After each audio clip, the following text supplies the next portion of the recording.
যদি ধরতে পারি কোনো সময় কুত্তার মতো পিটাবো। ছাত্রলীগের আমরা বার্তা দিতে চাই, তোরা কান খুলে শুনে রাখ, রাতের অন্ধকারে চোরের মতো এসে ক্যাম্পাসে পোস্টার টানিয়ে নিয়ে চলে যাও। যদি ধরতে পারি কোনো সময় কুত্তার মতো পিটাবো, একদম পায়ের গোড়ালি থেকে শুরু করে মাথা তালু পর্যন্ত পিটাবো।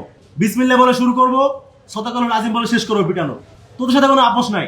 তোরা 15 জুলাই আমার শিক্ষার্থীর রক্ত জড়াইছিস, তোরা 2000 মানুষকে খুন করছিস। যারা এত বড় একটা গণহত্যা সংগঠিত করার পরেও যাদের মধ্যে কোনো ধরনের অনুশোচনা নাই, তাদেরকে আমরা মানুষই মনে করি না। এরা পশুর চেয়েও নিকৃষ্ট। যারা পশুর চেয়ে নিকৃষ্ট, তাদের সাথে আমরা সেই ধরনের ব্যবহারই করব যেটা তারা ডিজার্ভ করে।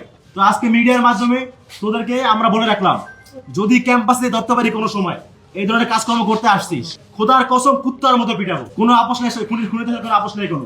তো আপনাদের মাধ্যমে ছাত্রলীগকে এই বার্তা দিয়ে এবং বিশ্ববিদ্যালয়ের প্রক্টরকে, প্রশাসনকে, আমরা যারা এই ধরনের কর্মকাণ্ড সংগঠিত করেছে তাদেরকে আইনের আওতায় নিয়ে এসে দাবি জানাচ্ছি।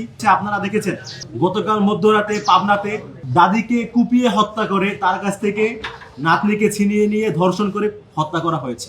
এর আগেও দেখেছেন আপনারা মাধবদীতে, নরসিংদীর, সেখানে কিন্তু এক ধর্ষিতা কিশোরীকে তার বাবার থেকে ছিনিয়ে নিয়ে পুনরায় ধর্ষণ করা হয়েছে, হত্যা করা হয়েছে। রামপুরাতে আপনারা দেখেছেন একটা বাচ্চা মেয়েকে ধর্ষণ করে হত্যা করা হয়েছে। এই যে দেশ জুড়ে ধর্ষণ, হত্যা, চাঁদাবাজি, দখলদারের মহোৎসব চলছে, আমরা এই বিষয়গুলো অত্যন্ত কনসার্ন। আমরা রাষ্ট্রযন্ত্রকে আহ্বান জানাচ্ছি, স্বরাষ্ট্রমন্ত্রীকে আমরা আহ্বান জানাচ্ছি, আপনি অবিলম্বে ব্যবস্থা গ্রহণ করুন। যদি রাষ্ট্র অবস্থা এরকম হয়, যদি আমাদের দেশে মেয়েরা অনিরাপদ থাকে, তাহলে দায়ভার অবশ্যই আপনাকে নিতে হবে।